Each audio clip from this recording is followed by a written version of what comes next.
Bonjour, alors une présentation rapide du chapitre nouveau qui porte sur les polynômes. J'aimerais vous parler juste un tout petit peu des généralités qui sont dans les premières pages du poly, parce que finalement il y a pas mal de choses que vous connaissez sans vraiment les avoir formalisées. Alors tout d'abord, on va travailler tout au long de ce chapitre avec K qui désignera soit le corps des réels, soit le corps des nombres complexes. Et en fait, on définit un polynôme, on le définit de manière formelle, c'est pour ça que la définition fait référence à un polynôme formel, on définit un polynôme comme en fait pas comme une fonction, c'est ça le point clé, mais comme une suite qui est nulle à partir d'un certain rang. P, un polynôme, ça va correspondre à une suite de scalaires. Par exemple, la suite 3, 2, 0, moins 4, 0, 0, 0 et ainsi de suite. Donc c'est la suite qui est nulle à partir de ce terme-là.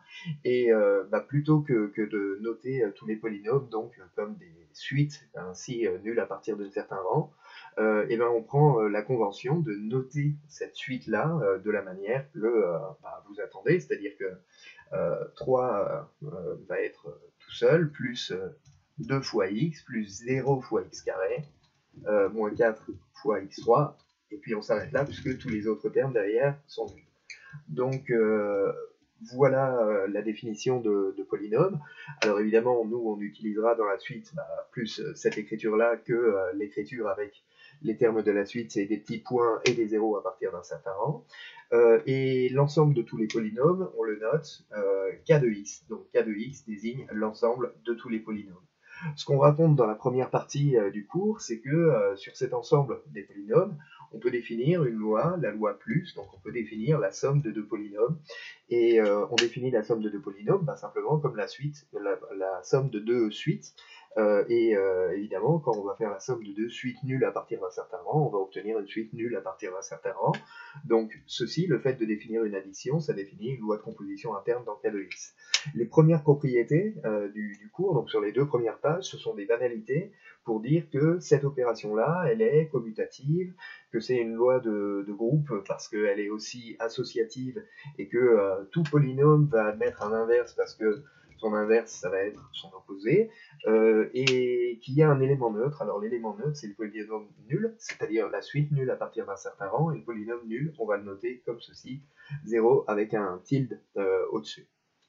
Et donc la première partie, en fait, du chapitre sur les polynômes, elle consiste simplement à dire ça, c'est-à-dire à définir ce qu'est un polynôme. Donc le point clé, c'est juste ça, c'est pas une fonction, c'est une écriture formelle qui est de cette forme-là.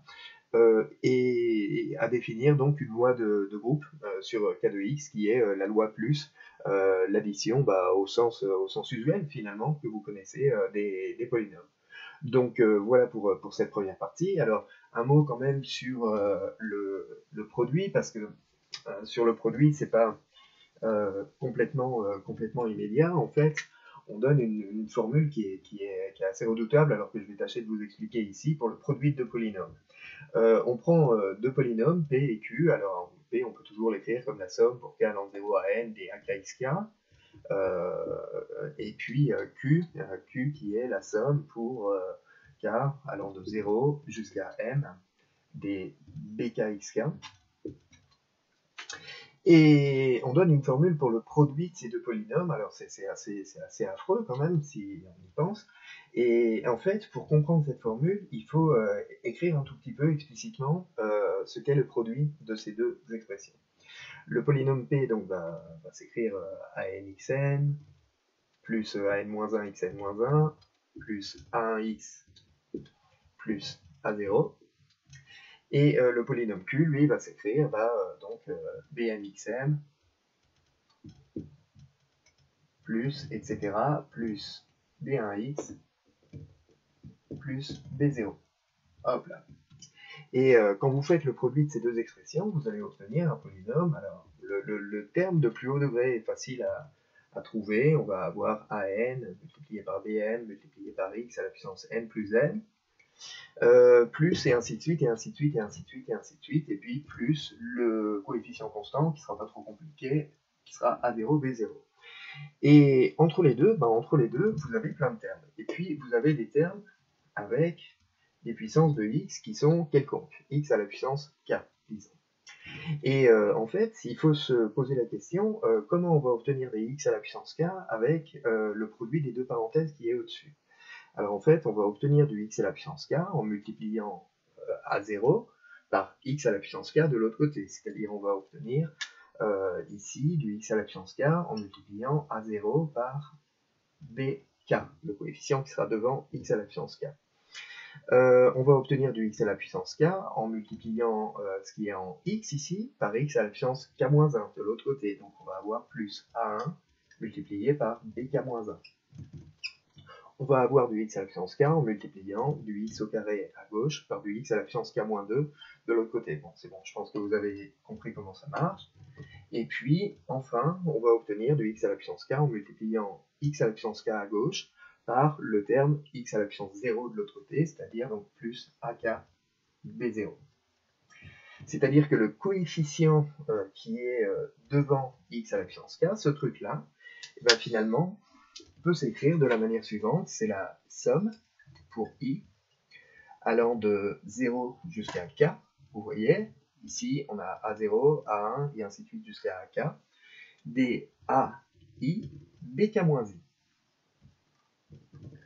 Et donc c'est ce qui justifie et c'est ce qui explique que la formule qui est donnée donc dans le cours pour le produit des deux polynômes p et q, c'est donc la somme pour k allant de 0 jusqu'à n plus m, donc la somme des deux degrés,